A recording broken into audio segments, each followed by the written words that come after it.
Ngayong araw may mga bagong balita na naman mula sa direksyon ng Liman at mukhang may malaking kaganapan na naman ang paparating. Habang paulit-ulit na sinasabi ng Russia sa publiko na bukas sila sa kapayapaan at dialogue. Lihim naman silang nag-iipon ng napakalaking puwersa sa likod ng linya. Ayon sa mga ulat, may plano silang maglunsad ng malawakang opensiba bago matapos ang buwan.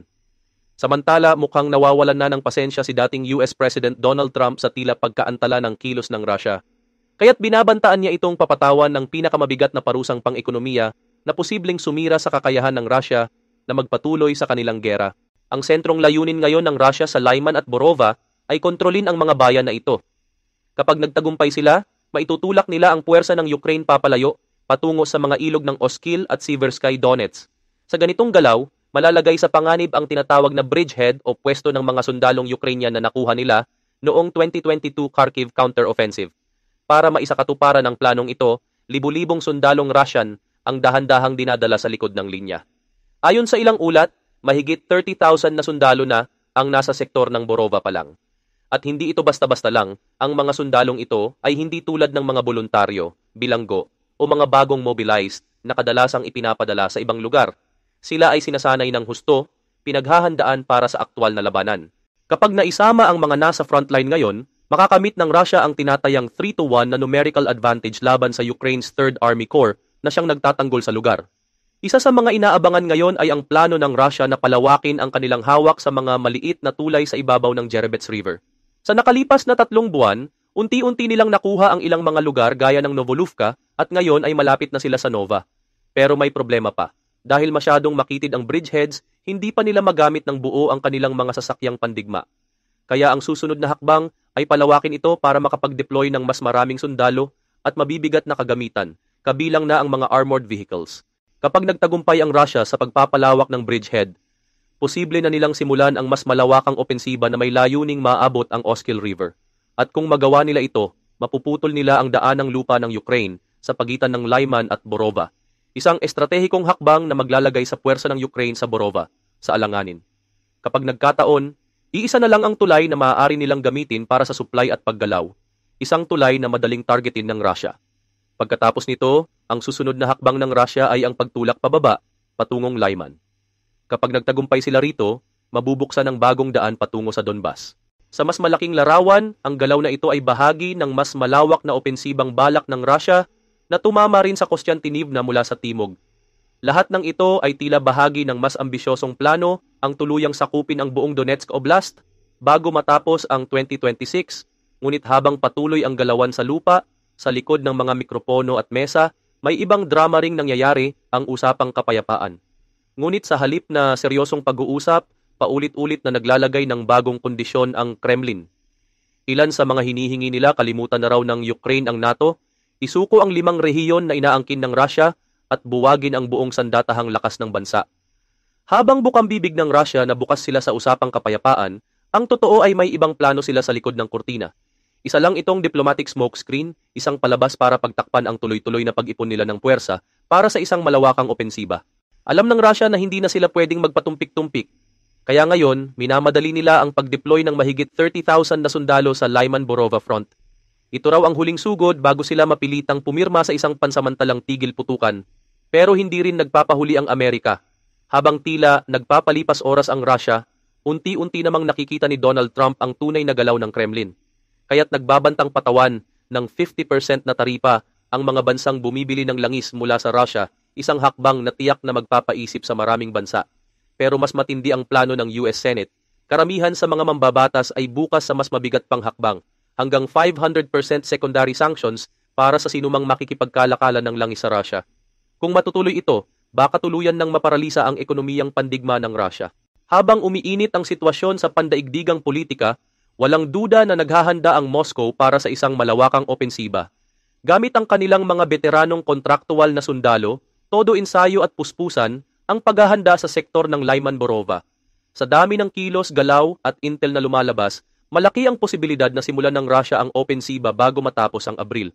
Pero kung magpatuloy ang mga plano ng Amerika, maaaring sumabog ang mga bagong parusa na hindi lang makakaapekto sa Russia, pati na rin sa mga bansang nakikipagnegosyo sa kanila.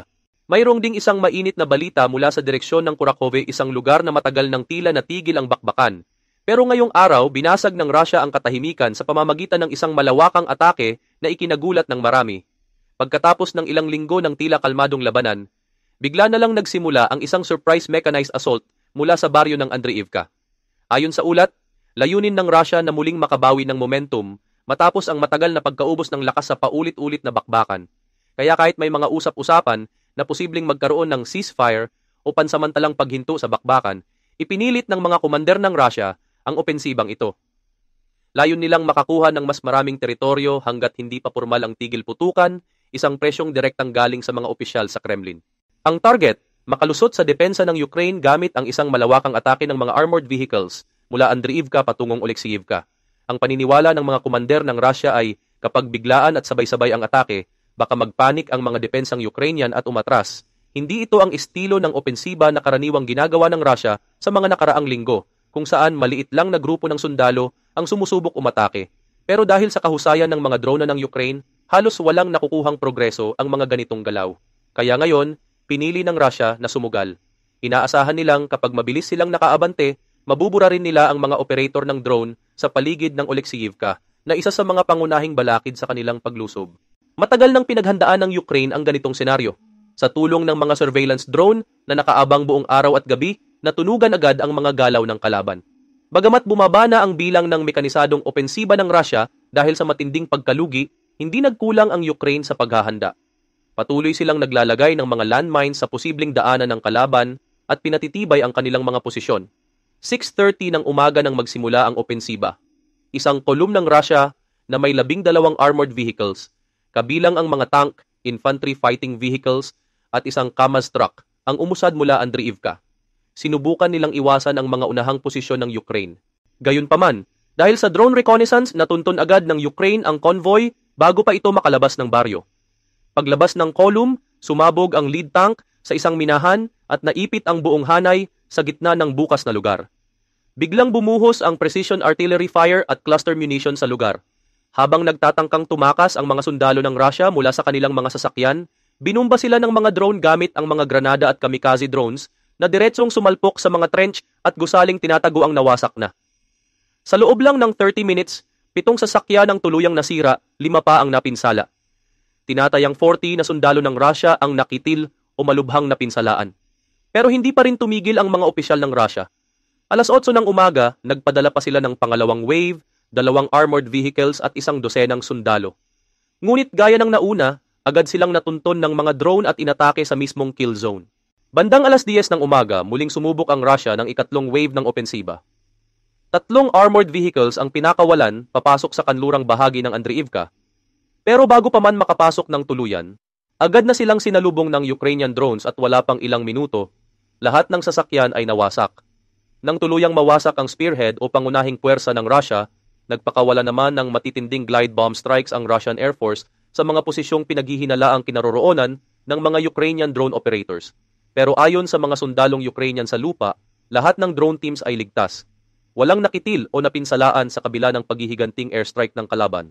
Sa kabuuan, ang matinding pagkahumaling ng Russia sa brute force o dahas para basagin ang depensa ng Ukraine ay muling naging pagkatalo sa kanilang panig. Sa kabila ng paulit-ulit na pagkabigo ng mga armored column attacks sa buong digmaan, tila ayaw paring tumigil ang mga commander ng Russia sa ganitong estratehiya. Ang nangyari sa Andreevka ay malinaw na halimbawa kung paano hindi dapat isinasagawa ang mechanized warfare, lalo na laban sa isang kalabang handa, moderno, at mahusay sa paggamit ng teknolohiya.